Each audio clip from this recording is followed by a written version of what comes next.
Good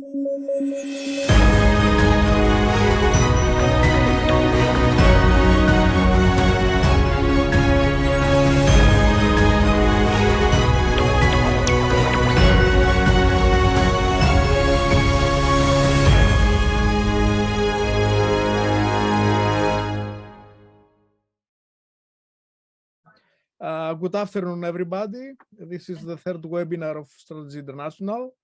And the hot topic today is energy security, or rather the possible insecurity that comes along with the famous now Russian adventure into Ukraine and the resulting impact it has on energy security both in Europe and worldwide. Today we have with us three of Strategy International's experts, Dr. Cyril Witterhoven, Dr. Robert Cutler, and Dr. Savas Papasavas. Welcome to all of you, gentlemen. Thank you for joining us.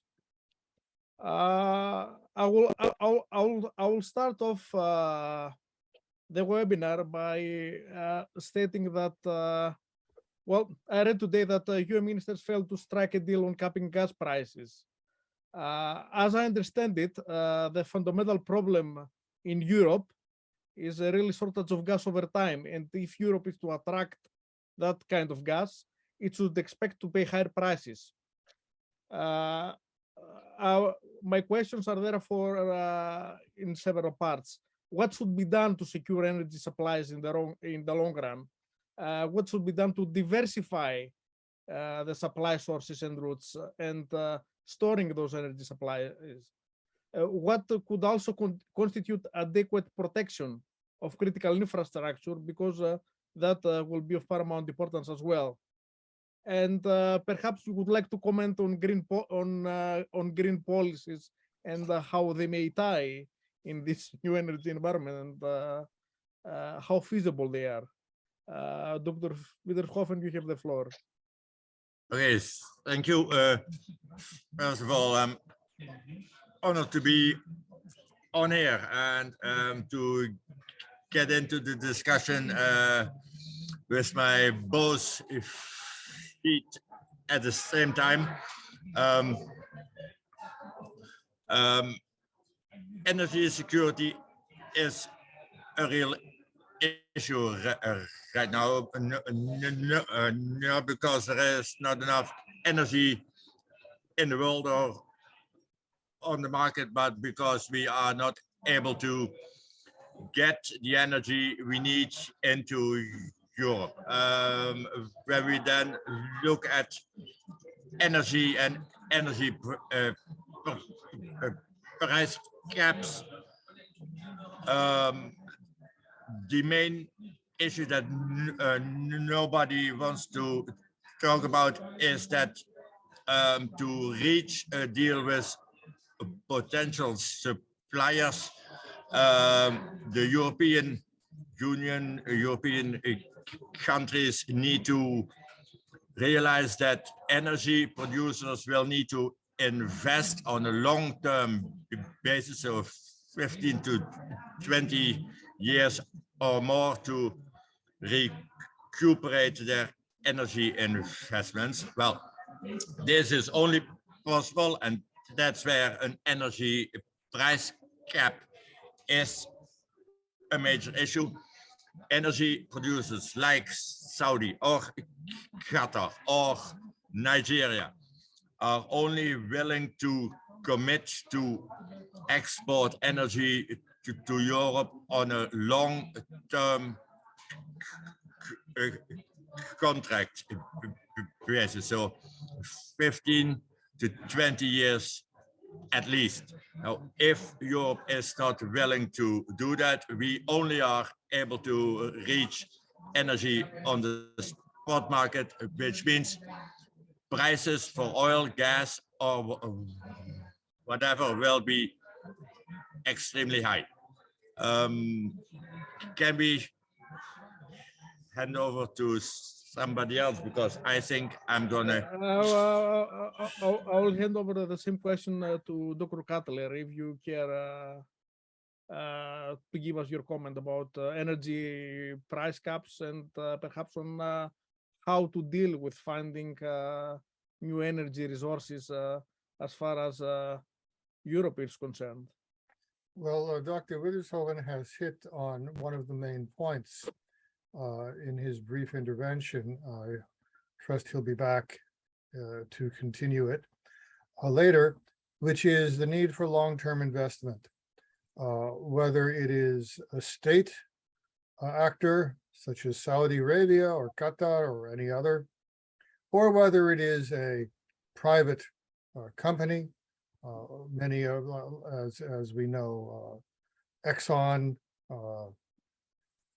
Total, as Total Energies, as they call it now, Norsk Hydro, Equinor, excuse me, they changed their name to be more friendly. There is a very acute question that is not often mentioned, so I will mention it, which is that if we speak about long-term investment, we have to ask, first of all, why is there none by the private companies? Dr. Withershoven can speak about Saudi Arabia and Qatar and the others, but what about, why not the private companies? There's no investment long-term by the private companies because the policies adopted by the European Union and by other its member states and by other states mandate that oil and gas shall be gone in less than 10 years. There will be no more oil and gas, or if there is, it will only be a transition for 10 years, 15 years. Now, these private companies have a fiduciary responsibility to their shareholders. They fail their responsibility to their shareholders if they do not make good business decisions. And as Dr. Withershoven said, even for a private company, because of the capital investment that's necessary, because of the planning that's necessary, that long-term contracts of at least 15 to 20 years, preferably 20 to 30 years, are necessary.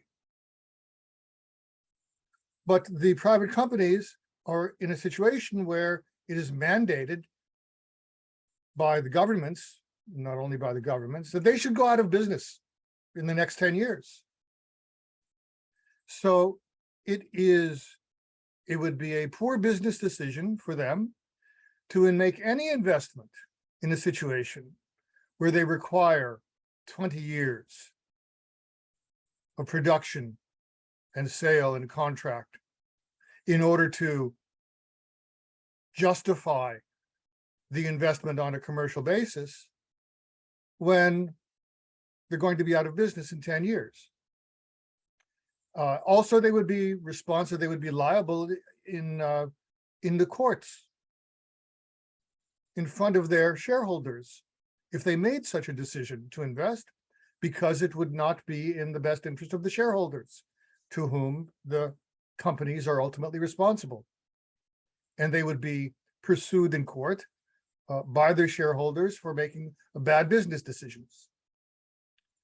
So this is an issue that is, I'll mention the other elephant in the room is that I said that the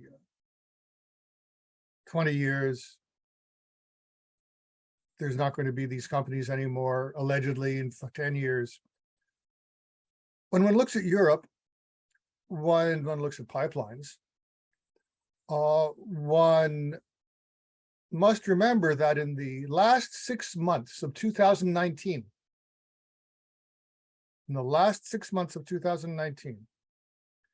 policy decisions were adopted by the European Investment Bank, the European Bank for Reconstruction and Development, and not only them, but also by the World Bank and the IMF, saying they will no longer underwrite this was at the behest of green lobbies funded by Russia, that they will no longer underwrite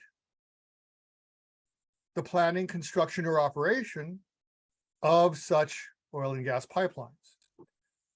Now, what this means is that they don't pay for them, obviously. You have to syndicate a loan through banks.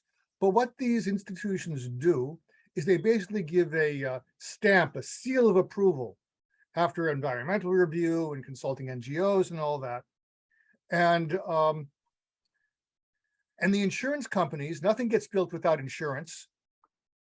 The insurance companies will not insure the works unless the international investment banks, the international financial institutions, give this stamp, this seal of approval, which by their own policies, they cannot do anymore because they have been put themselves in a position where they simply say, we won't do it anymore. You look at the European Commission's projects of common interest list. At the same time, the last half of 2019, a mandatory policy decision adopted.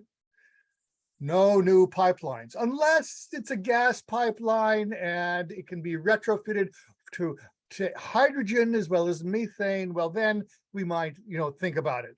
But the hydrogen has to be ecologically friendly. It has to be green, or it has to be purple, or it has to be one of these rainbow colors that there are of hydrogen in the shorthand of the industry.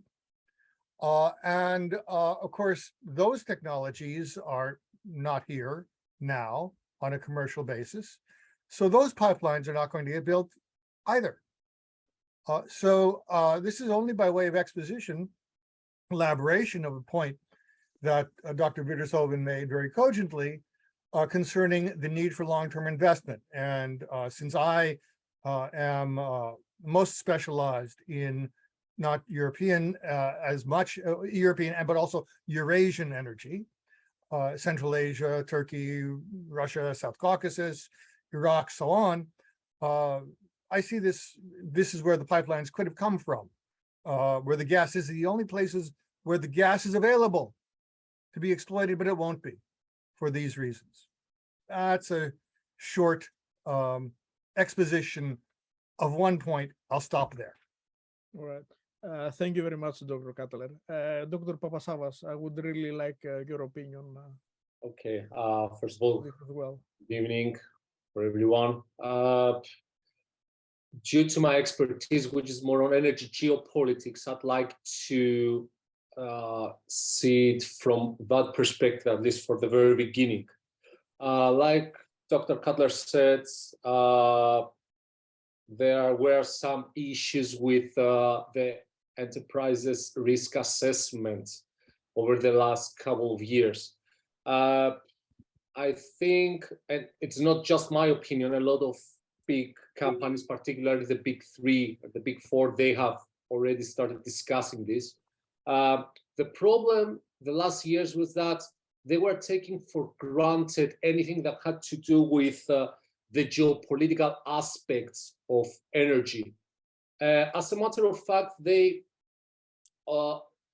majority of the enterprises, they were, okay, they have always on their risk assessment reports a small part, a small appendix saying, yeah, there are also these geopolitical factors, but they were taking for granted that we will not have any differentiation, at least a major differentiation on the global, the regional environment. However, over the last couple of years, and especially after the invasion of Russia in Ukraine, they have realized that the environment is not so stable as they were considering it being, both on the regional but also on the international level. So my view is that also in prices, but in prices in infrastructures and in anything that has to do in energy in general, we are in a transition period where we need to reassess the process, the decision making, and we need to not to put some new variables, because I think all the variables are there, but just to restructure the hierarchy. And we need to start seeing the things in a relatively new approach, and maybe start not taking for granted that the energy situation is the one that we knew that it used to be. Right. Thank you, Dr. Papasavas, for that. Dr. Cyril, I think I will appoint you the last question on the European Union's trouble. Since, of course, the energy security question concerning Europe's future is just not one based on the hard facts, but rather political facts as well. Because if people get cold or cannot produce or see quite a large downturn in their economic status, there will be, of course, some change of policy that will go along with the member states. Do you think that there will be a common aim for the European Union to do whatever it needs to do in the next year, or do you see European states differentiating between each other and having opinions that will probably halt whatever strategic decisions must be made, not just for the near future, but for long term? Okay, first of all, I think that the European Union at this moment is still looking which strategy it has and will have. So the count is still out. Where does the European Union want to go in the next 5 years? Because further than that, okay, they are stating they have plans for 2030, 2050, but the implementation of new strategies is not yet even really there. Do I think that the European Union in 2023, 2024 will have a unified energy strategy that is able to counter or mitigate the risk or the threats that we are seeing? It's highly doubtful. Where I see a tendency at this moment is that every single European Union member is asking the European Union to set up a strategy to get the energy that we need. But the European Union treaty or agreement on this even blocks this, because the European Union is not allowed to go into the market as one and then set up deals related to import or export. Nations are also not allowed to, let's say, work together and go to Saudi, the UAE or Qatar and ask for a long-term contracts on oil or gas, because that's prohibited. Companies are also not allowed to by European regulation. So where I see the strategy at this moment, we have a European Union where it's nations first. Germany is taking its own strategy. The Netherlands pretends to have a strategy, and we do not have it yet. France is always doing what it wants. And then Southeast Europe is still looking for somebody that will tell them what to do. And Eastern Europe is laughing its head off, because what people forget is that the only one that does not have a real issue is Poland.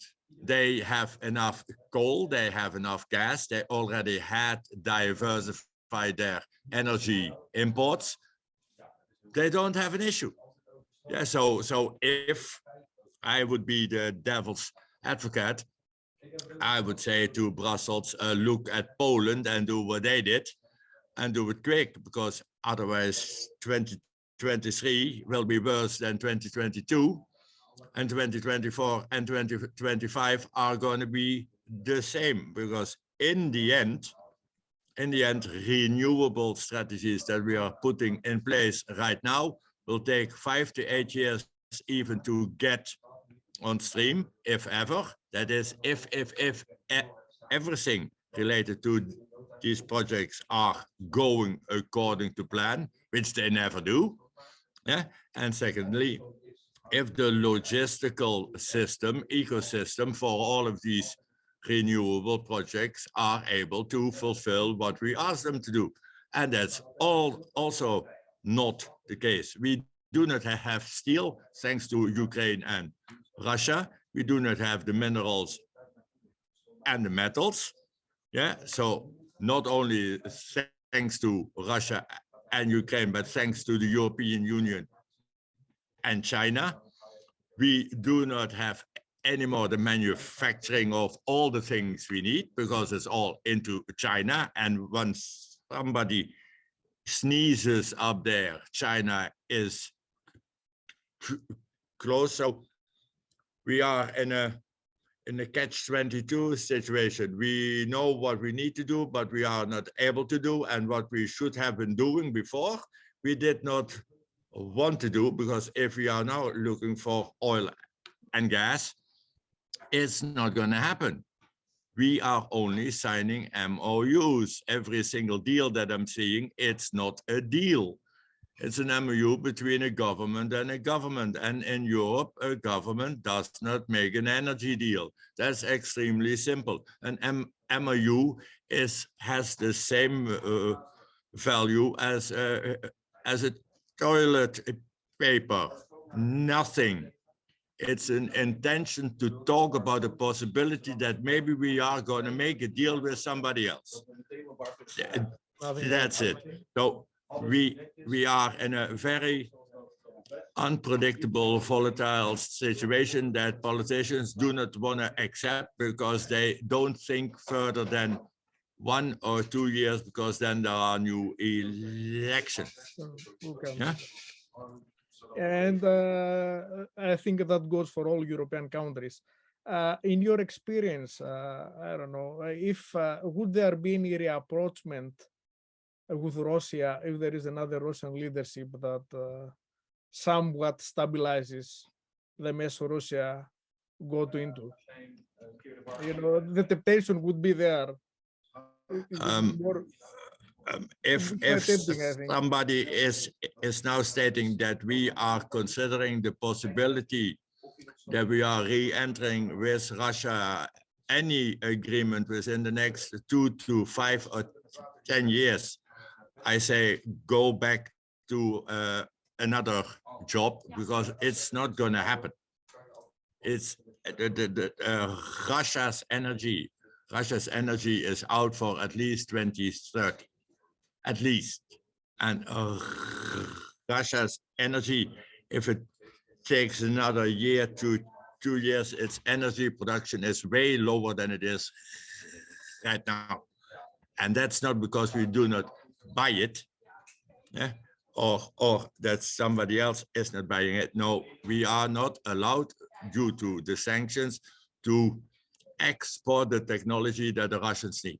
Russians can build everything, but certain things that Russian oil pipelines or Russian oil and gas production needs is still in the hand of us.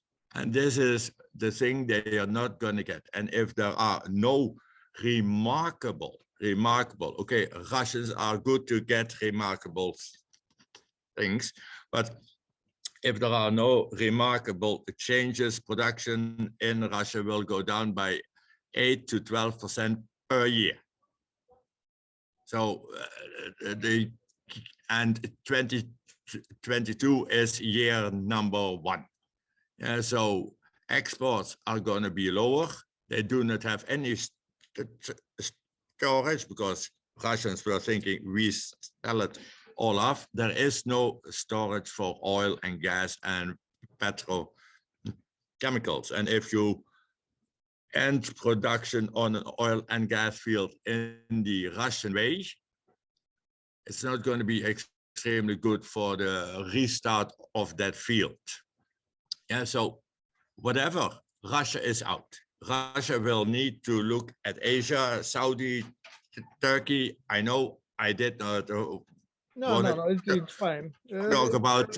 There are all options on the table, whether it's politically So, and before Russia is able to export 150 to 170 BCM of gas to China, it takes another 5-6 years, because nobody wants to either ensure the pipelines, ensure the shipping, ensure the transportation, ensure the finance. So where are they going to get it? From Iran or from China? No. Yeah.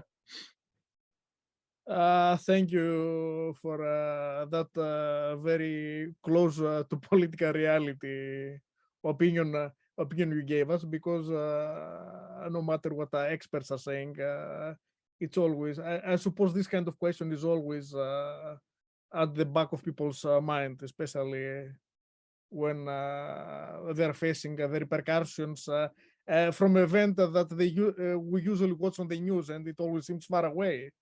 But now I think for the first time in this generation, we're actually facing repercussions as something that is somewhat far from us, but it has repercussions all over the world. Dr. Cutler, as an expert concerning Eurasian energy, what would you think would be a politically feasible solution for the West to help itself in the manner of energy security? Because we're also seeing traditional allies like Saudi Arabia, which is a huge, which has a huge production of oil, not really helping along at this quite difficult moment, and raising prices, and really making an environment much more difficult for what we term Western countries to be able to function.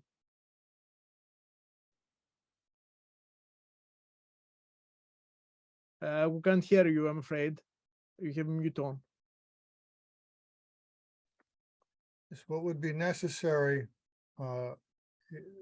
first of all, would be a change in the decisional environment of the Western elites.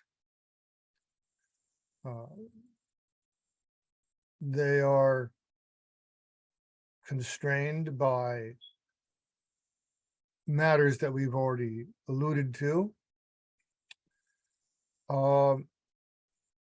They have not the capacity at present to take the decisions that would be in the interest of their citizens. Since energy leads to prosperity, prosperity over the long term, not just, this has been seen in the West, it's over the last 40 years, we've seen it elsewhere in the world, leads to higher levels of income, which leads to more leisure time, which leads to more education, which leads to more political participation, which leads to more social phenomena that the elites must manage. The elites. I'm speaking of the political elites. You asked about that, about what's necessary. Now, it's very difficult to say how that can change. There are some possibilities around the edges. For example, earlier this year, Olaf Scholz visited Canada, where I live. And he was very much looking forward to the possibility that Canada might export natural gas to the east. Canada has been trying to export natural gas. Well, it's been trying not, for the last 7 years, it's been trying not to export natural gas for domestic political reasons of leadership psychology. But in Canada, there is also a complication from the division of labor or division of responsibilities between the provinces and the federal, which complicate, and the need to consult citizen groups, which is legislatively mandated, and this makes the decision difficult. This is also true in other countries. But what did Olaf Scholz do? He came to Canada and he was told by the Prime Minister of Canada, we don't have any natural gas, but maybe we could export some hydrogen, which is a non-starter for many technical reasons, logistical reasons, and economic reasons that need not concern us here. So what Scholz did then was he was very upset, although he did not show it in public. So 6 to 8 weeks later, he goes to Mexico and he signs an agreement with the Mexicans to help the Mexicans develop their LNG export, their LNG gas reserves and their export on the coast of the Caribbean Sea. And these help them build ships and to export terminals. And that gas is eventually going to go, guess where? To Germany. So if all goes well. So it's very difficult to generalize, to come back to your question, Joseph, very difficult to generalize what is needed because the particular circumstances of each country differ in the details, although they share the same general dreadful profile of having imposed upon themselves policies that they now need to reverse, frankly, but which the established weight of these policies and the interests behind them make very difficult to reverse. So I apologize for ending this commentary to your question on what appears to be, what sounds like, probably is, objectively speaking, a pessimistic note, but you wouldn't want me to tell fairy tales either. No, definitely not. What would you think of the idea of of the West actually using of what really amounts to pariah states like either Iran or Venezuela to actually mitigate its long-term problem? I do understand, and I think it's the same problem as the Southern Gas Corridor, perhaps, that there is always political, ethical, and some financial aspects we have to think of because really the West always likes to prefer its values. But I don't know if any kind of differentiation of stance is really possible. Would you think that would be possible even in the medium future or not? You're asking me about Central Asia. Yeah.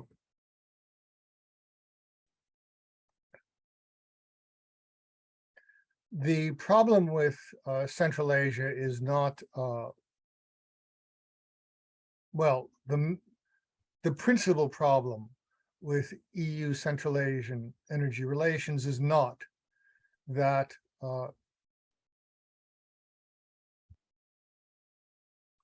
that is not that that Western politicians have an Orientalist attitude toward countries in this region, although they do. That's not the principal problem.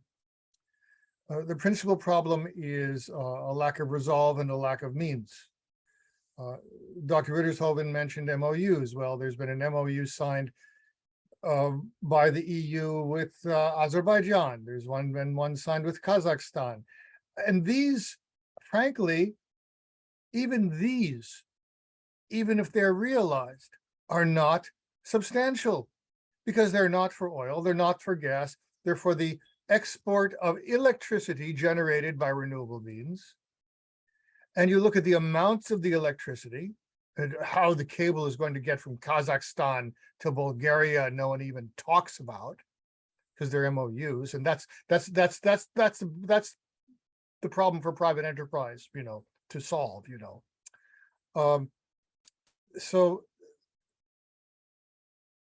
on the even those, if one converts the number of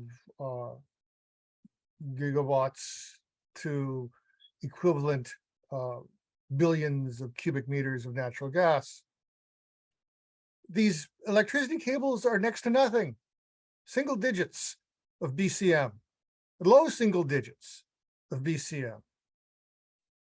They're not going to solve anything.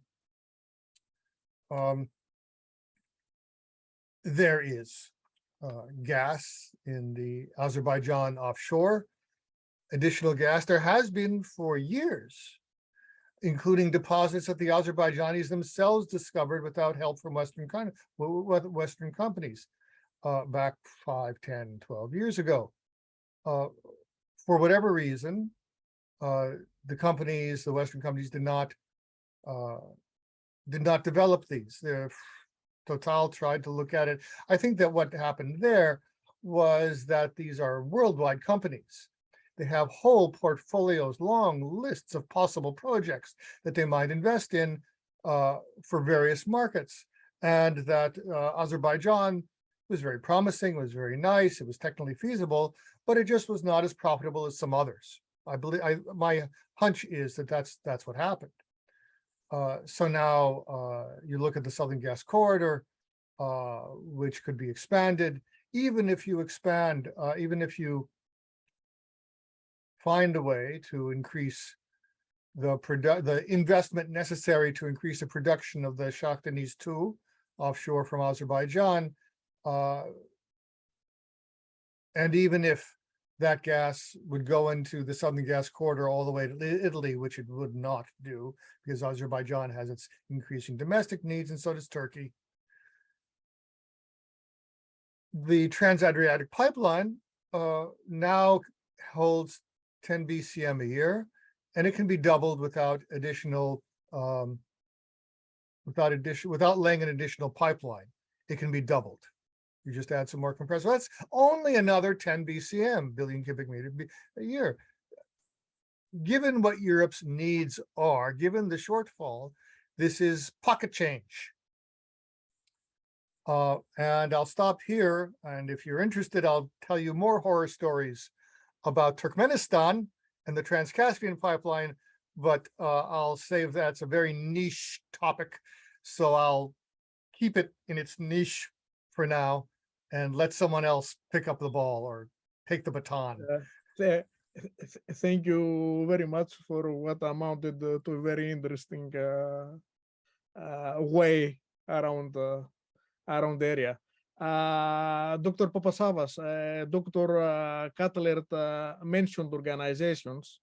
So as an expert on geopolitics, I would like your own opinion on how geopolitics as it is shaping now will influence energy security in general and enterprises and international organizations in particular.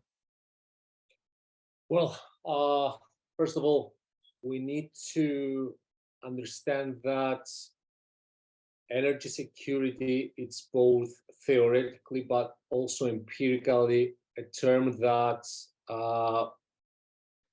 the people, both the decision makers and the academics, they haven't agreed on how to define it. Just for your record, there are more than 120 different references in literature trying to explain the term energy security, just for that. So you can understand how wide it is, the issue. I think this lack of common understanding consists on the core of why each and every state understands the term differently. Even though we say that, okay, energy security is the relation between supply and demand, when your demands are covered with your supply, then you have security, and when they're not, you have insecurity. There are a lot of other parameters in the back which ensure whether you have this equation between supply and demand. And geopolitics do have a huge impact on those. For example, at least for the energy program in the Eastern Mediterranean, there were a lot of think tanks that they cooperate either with the EU or with some of the EU representatives. They are also in the internet. There are articles, surveys, opens, claiming that it's too risky to get in the bonanza taking place in the Eastern Mediterranean region. But now everything seems to change because then their needs are raising very fast, the insecurity grows. So in this new risk assessment equation, they need to find other ways to reduce the insecurity in the markets. What we need to focus on now is, like I said, we are in transition period. So we need to start reconsidering all the parameters and the impact they have on the decision making. Regarding the relation between EU and Russia, I agree that it can only become worse, at least in the short and in the medium term. We are not in a position to know what it will come and it will happen in the long term. But I think the more EU becomes independent from the Russian reserves, the more the possibilities of improving their relations, at least in the energy sector, become less. At the same time, we see a gradual cooperation between the US and the EU on the energy sector the last years. I'm sure that in the short term, it's a relation that will start growing. I'm not that sure about the medium and the long term, because after the market will get stabilized again, because, okay, there is a crisis, but and I think we have the next month will be even more difficult.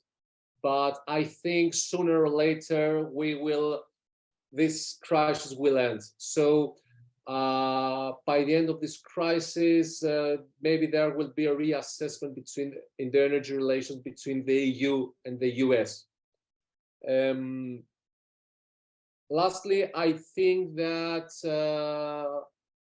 the EU, at least the central and the northern countries, they need to reconsider the Eastern Mediterranean as a solution in the short and the medium term, where there is the immediate need to gain their energy security, and try to find solutions in the geopolitical aspects in the region and increase their role here so that they can also be benefited from the reserves existing here, and those that, based on the research that did so far, they are able to be within a very short period of time being transferred to the EU energy market.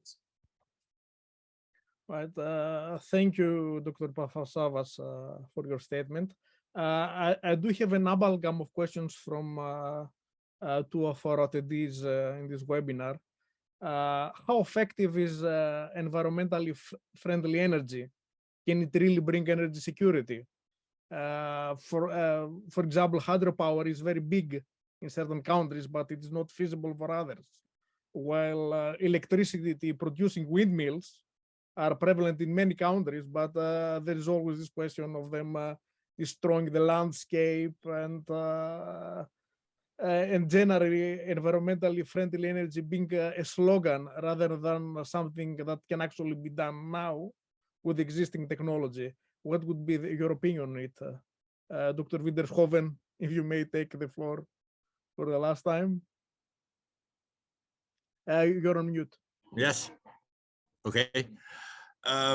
First of all, is renewable energy at this moment able to deal with the demand of energy that we need? At this moment, by far not. Yeah, I do agree that some countries or some Canadian regions are able to thrive on hydrogen, but if you do not have the hydrogen option available, then it's not there. For example, if you want to have the total aluminium production of Tata Steel in the Netherlands being set on either electricity or green hydrogen, you need every single windmill that the Netherlands has at this moment on the North Sea. And that's for one single plant. Yeah, so if we are really trying to put everything that we are now having on, especially on heat-related industries, we are talking about a multitude of the amount of gigawatts that we have right now on the North Sea. Now, if you look now really right now, at how much the North Sea is producing in wind, or how much Northwest Europe is currently producing in wind, we had 5 days of almost no wind, no, zilch, nada, nothing at all. There was no wind, yeah, while it's -8. So we need to have heat, we need to have electricity. So if we then are looking at energy security and geopolitics, first of all, we need to have a clear understanding what we're talking about. Are we now talking about electricity as energy? Are we talking about oil? Are we talking about gasoline, diesel? Are we talking about nuclear, or are we talking about heat? Yeah. Now, if we look at the amount of energy that we need for heat, including combustion vehicles, then we have a real energy security issue, because what most people do not understand, a Russian crude is something else than heavy or super heavy from Venezuela, or super light from Iran. So we are not able to use one crude oil quality, yeah, for another. So you are not able to. I'm afraid we lost Dr. Widershoven there. I think he was about to tell us that we are not able to really substitute one kind of crude oil. East Med gas, yeah, to Northwest Europe, aka the Netherlands and Germany. We have an issue because our systems that we use natural gas for are on Groningen gas quality. So we need to change the quality of the gas that we are bringing into the pipeline. We do not have even the amount of nitrogen. Yeah, we have a nitrogen issue, but we also need nitrogen. We do not have the factories that are producing it. So it's not that easy. Energy security is not, do we have enough capabilities to produce? No, are we able to produce what we need? That's energy security. And security of energy, because people are always interlocking them or I think you're breaking up. using them. Security of energy. Energy is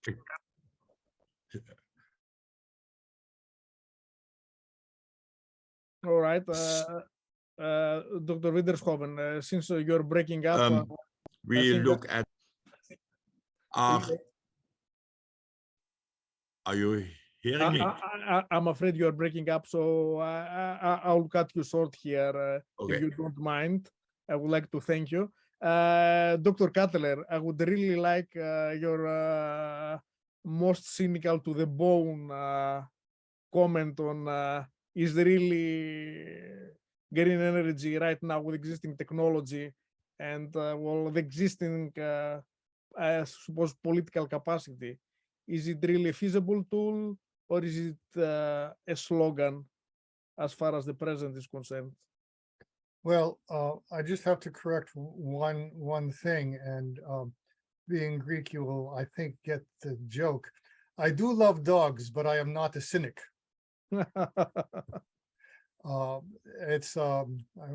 It's realistic. I have a very wise friend once who said to me once that the trick is to remain skeptical without becoming cynical.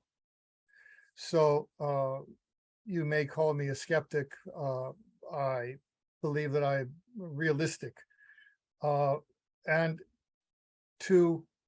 by way of answering briefly, because we're coming to the end, your question about the so-called renewable energies, I just point out something that often escapes notice because the people who know it don't say it, and the people who don't know it don't know it. When people talk about renewable energies, it's all about electricity generation. In Western Europe, electricity, depending on the country, is between 20 and 24% of total energy consumption. The rest is something else, other things that the audience can look up on the web, or we can have another seminar about. But much of the discourse, even by so-called, but even not so-called, even by advocates of renewable energy, never mention this fact, that even if it were possible to arrive at a 100% of electricity being generated by the wind and the sun and the waves, and even add water and hydro if you want, and whatever else. You can even add nuclear if you want. Electricity, all that electricity is less than 1/4 of all the energy you need for the economy to run. I'll leave it at that. Yeah, I think you make a very compelling argument there. Dr. Papasavas, I would also like your brief opinion on the feasibility of green energy right now as well. Yeah, thank you very much. And will be also my concluding statement, because I really have to go. Thank you very much. I think that environmental sustainability, okay, may sound a bit harsh now, but sometimes it's a privilege. I mean that when we have energy security, we look how to take care of the environment, which is completely acceptable, and we all have to do it. However, we see that when there is an energy crisis, a lot of people, they try to, let's say, to just put on the side some environmental things and focus more on the actual problem. I think something that we need to take into consideration is the fact that sustainability development is at least nowadays based a considerable percentage on rare earths, which these are resources stemming from China and Russia, and the EU needs both of them so that it can proceed with its environmental sustainability program. I see that Dr. Westbrook Love said that probably he agrees with me. So that's why I'm turning back and keep saying all the time that geopolitics do matter in energy. We have developed a system where we had some kind of mutual agreements that each side will contribute on a way so that we can have a stable energy market, global market. However, all these now are changing. And it will be quite interesting to see how each side will find its alternatives in order to solve their short-term problems. Like I said, in the long term, I'm sure that there will be a balance one way or another. However, in short term, there will be a crisis, and I don't know what will be the impact on certain regions, states, but definitely we will see a lot of facts in the energy area within the next year. So stay tuned. I'm sure we're going to have a lot of other webinars in the near future to discuss a lot of very interesting things in regional, international level. Indeed, and this concludes our third webinar. I would like to thank Strategy International's experts and panelists, Dr. Robert Cutler, Dr. Cyril Widershofen, and Dr. Savas Papasavas, for their very kind and knowledgeable contributions today. Thank you, gentlemen, and I'm hoping to see you soon on another of our webinars. Thank you very much indeed. Bye-bye.